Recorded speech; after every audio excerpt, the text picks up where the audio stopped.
बिसायख'थिनि समाव गुबुन गुबुन समाव खोथाफोरखौ बुङो खिन्थु खोथाया जाहैबाय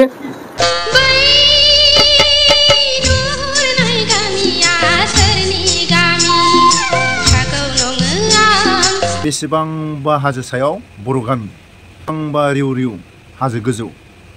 हेमन्त सारनि हमस्टियाव बर' गामि लामाबो गैया दैनिबो आंखाल सा কৈছে না হসা কৈছে সিএম ডাঙৰীয়াৰ লগত যেতিয়া কথা পাতিম যেতিয়া লগ পাব তেতিয়াই ক'ব পাৰিম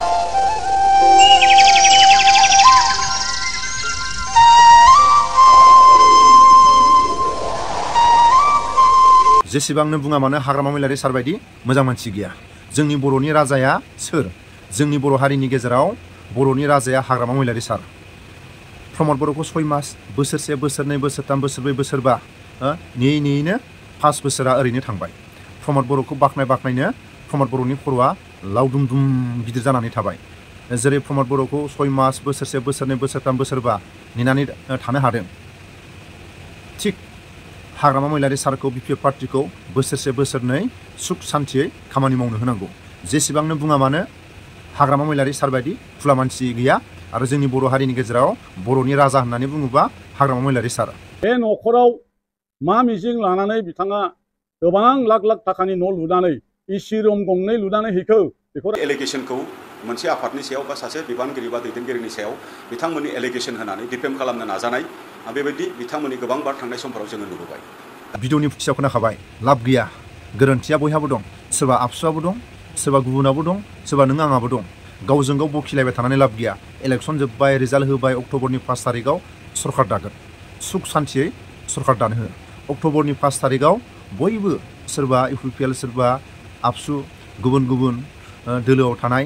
जायखिजाया बिटिसि बिटिआरनि दल संगठनाव थानाय रायजो राजाफ्रा बा बिटिसि बिटिआरनि बाहेरायाव थानाय हाग्रामा महिलारि सारखौ मोजां मोनग्रा बिपिएफ पार्टिखौ मोजां मोनग्रा अक्ट'बरनि 5 तारिखआव बयबो बाहागो लाहैनो हायोबा बा बाहागो लाफैनो हायोबा क'क्राझाराव बे जोंनि बर' हारिनि थाखाय जोबोद बाख्नायथाव जागोन मानो होनोबा 17 बोसोराव हाग्रामा महिलारि सारा बयजोंबो गोरोबनानै अबेबा गामिनि दालां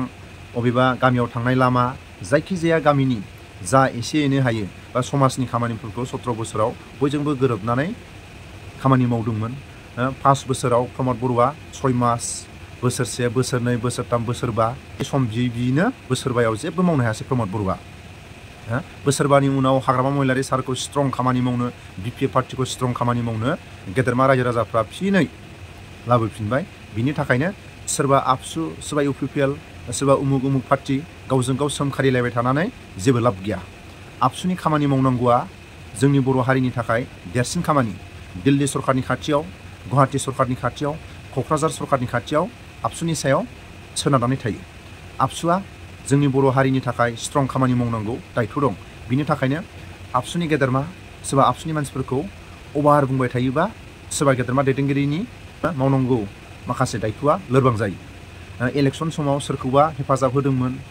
सोरबाया जेनबाय सोरबाया देरहाबाय बिनि थाखायनो इलेक्शन जोब्बाय रिजाल्ट होबाय सरकारा नैबे अक्ट'बर 5 तारिखआव दागोन बे अक्ट'बर 5 तारिखआव बयबो सोरबा आबसु सोरबा इउपिपिएल बयबो ज' बे सरकार दाखालि नुजाथि हैनाया जोंनि बर' हारिनि थाखाय बाख्नायथाव बिनि थाखायनो बिटिसि बिटिआरनि बाहेरानि हाग्रामा महिलारि सारखौ मोजां मोनग्रा इउपिपिएल पार्टिखौ मोजां मोनग्रा बयबो बाहागो लाफैयोबा बा लाहैयोबा जोबोद बाख्नायथाव जागोन जों गाव बखिलायनाय गावजों गाव सोंखारिलायनायखौ जालदाब दोननानै हाग्रामा महिलारि सारखौ अक्ट'बर 5 तारिखआव बयबो रंजा बाजा सरकार दानो थाखाय बयबो बाहागो लाहैनांगौ आरो बिपिएफ पार्टिखौ हेफाजाब मदद होनांगौ आरो बोसोरसे बोसोरनै सुख सान्थियै खामानि मावनो होनांगौ जेरैबायदि हाग्रामा महिलारि सारा 17 बोसोराव खामानि मावबोनो हादोंमोन आरो बे 5 बोसोराव बांसिनै मोजांसिन खामानि मावनो हानाय बायदि बयबो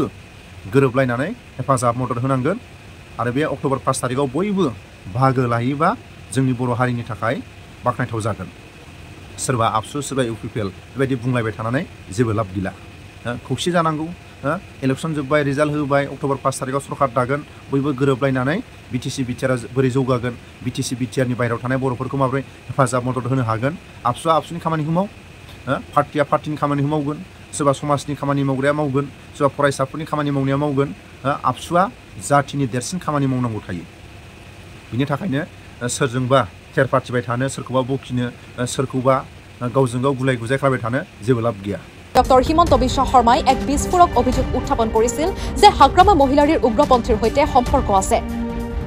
বিজেপিৰ ক্ষমতালৈ আহিলেই হাগ্ৰামাক গ্ৰেপ্তাৰ কৰা হ'ব। হাপে লাঠিৰ কোপ নাপাহৰাৰ দৰে হাগ্ৰামা মহিলাৰীও এই ভয় ভাবুকি নিশ্চয় পাহৰি যোৱা নাই। কেন্দ্ৰ ৰাজ্য উভয়তে বিজেপি চৰকাৰ থকাৰ খাতিৰত হাগ্ৰামা মহিলাৰীও তাল মিল বজাই ৰাখিবলৈ বাধ্য। কিন্তু সময় আৰু সুযোগ পালেই যে পূৰ্বৰ অপমানৰ প্ৰতিশোধ ল'বলৈ তেওঁ উদগ্ৰীৱ হৈ পৰিব সেয়া নিশ্চিত। ইয়াৰ উমান হাগ্ৰামাৰ বিজয়ৰ পাছতেই পোৱা গৈছে।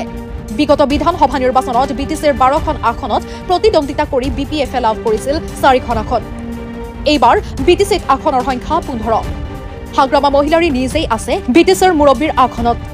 স্বাভাৱিকতে অসমৰ ৰাজনীতিত এক ডাঙৰ ফেক্টৰ হৈ পৰিছে হাগ্ৰামা মহিলাৰী। ইয়াৰ লগে লগে হাগ্ৰামা মহিলাৰীৰ এই পুনৰুত্থানক লৈ বিজেপি দলতো আৰম্ভ হৈছে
दुनाली दैसा खाम जथा सेरजा सिफुंनि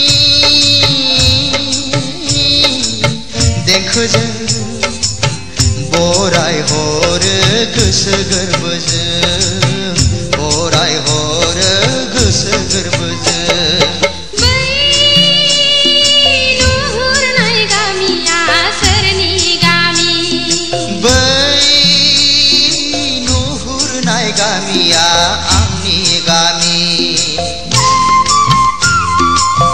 खौ गनायनि जेबो बाथ्रा गैया। खोथाया जाहैबाय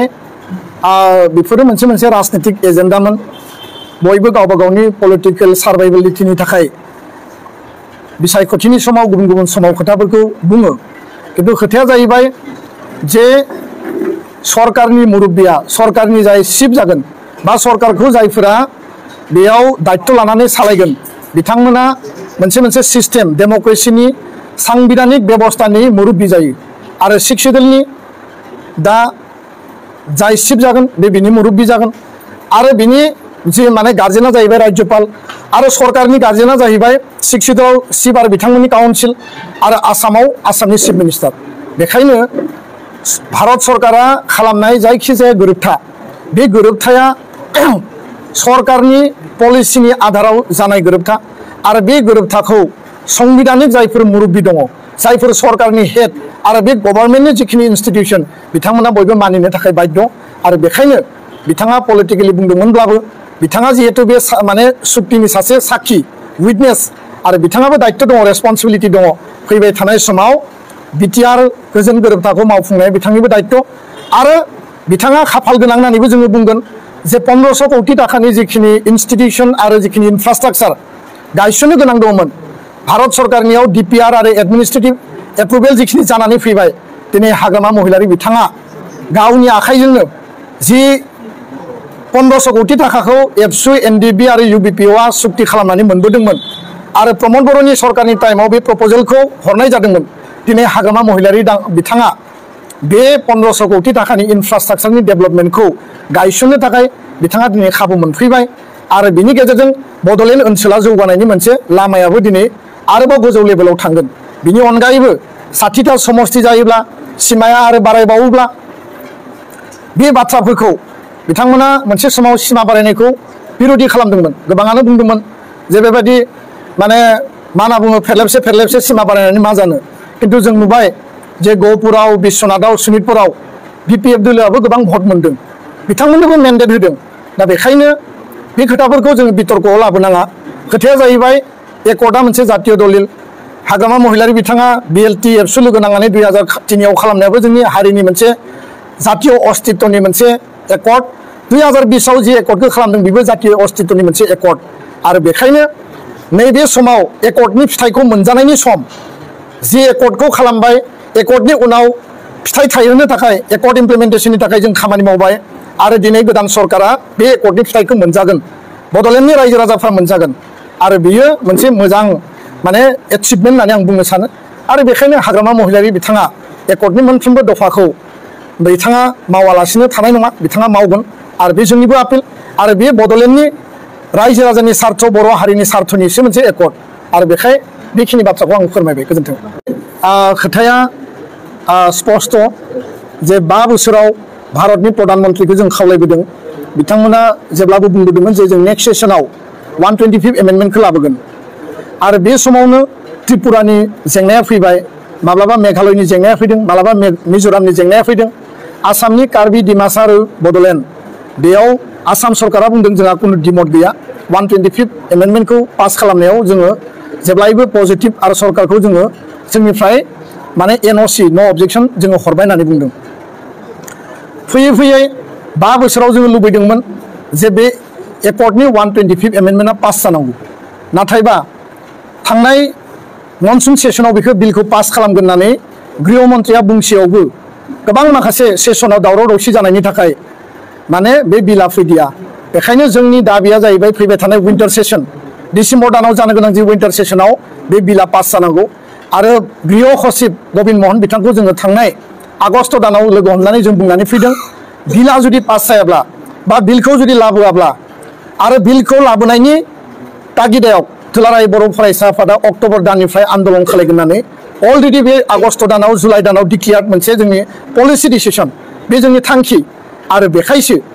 नैबे बिसायख'थि जोबनाय बिसायख'थि बारलांनाय बिनि रिजाल्ट फैनाय बेजों जेबो सोमोन्दो गैया दुलाराय बर' फरायसा आफादा गावनि अन कर्स अफ एक्सनाव खामानि मावदों 125 एमेन्डमेन्टखौ लाबोनांगौनि पास खालामनांगौनि जि आन्दोलन गणतान्त्रिक आन्तर्जयी जि आन्दोलन बियो बिटिसि बिटिआर सरकारनि एगेन्स्टआवबो नङा कारन बे एमेन्डमेन्टआ बड'लेण्ड सरकारनि आवथायावनो गैया एक्टियारावनो गैया बे जाहैबाय भारत सरकारनि एक्टियारनि मेटार भारत सरकारनि पलिटिकेल डिसिसननि मेटार जोंनि आन्दोलना भारत सरकारनि खाथियावसो जागोन भारत सरकारखौ नारसिनना दाबि दैखांनानैसो जागोन बेयाव हाग्रामा महिलारि बिथाङा सरकाराव फैनाय बिथाङा सरकार दागोन बिथाङा सरकार सालायगोन बेजों सोमोन्दोआनो गैया आरो बे मेटारा हाग्रामाजों माने फैयानोखा बे मेटारा जाबाय भारत सरकारखौ दाबि दैखांनानै जोंनि अधिकारखौ संबिधानिक जि मर्यादाखौ मोननांगौनि थाखाय भारत सरकारखौ नारसिननानै दाबिनायनिसो मोनसे आन्दोलन जागोन बेखौ मानसिफोरा भुल आरो गोरोन्थि बुजिनानै बे बुंनाय बाथ्रा आरो जुदि बिला फैयोब्ला जों आन्दोलन खालामनो गोनां गैया बेखौ आल्टिमेटलिथ' सरकारानो मावहैनांगोन काउन्सिल सरकारानो मावहैनांगोन